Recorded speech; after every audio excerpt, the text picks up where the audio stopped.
Hello, it's Zach with a podcast named Tim here with some more Power Rangers news.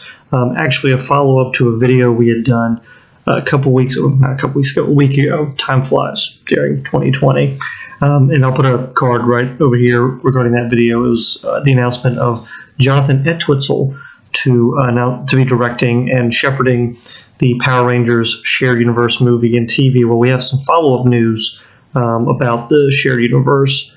And before we say that, just please like, share, subscribe, all that good stuff. It really, does a lot to help out the channel.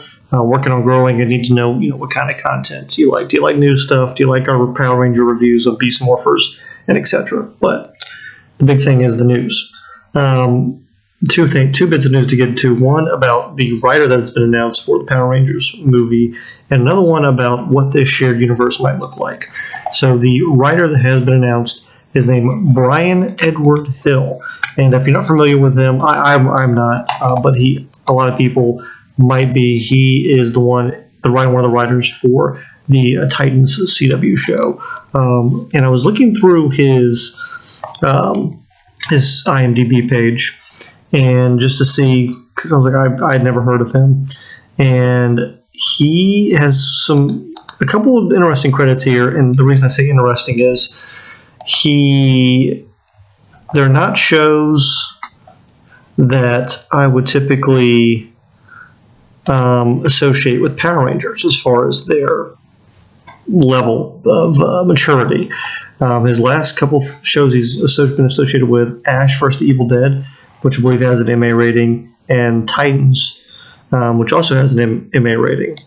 He also did was a writer for a show called Cannon Busters, again, was an MA rating. So I think there's a distinct possibility that this Power Rangers movie is definitely going to be a little bit edgier, probably not, an R rating, but a PG-13, maybe a little darker. If I remember correctly, Jonathan Entwistle does a little bit more adult themed or not adults, less kiddish TV shows centered around kids and teenagers. So I think there's a good possibility that the Power Rangers movie, with both the director and the writer being a little bit more edgier, that we're going to get edgier movie, which is exciting. But what's interesting about that is obviously what's the shared universe going to look like in TV.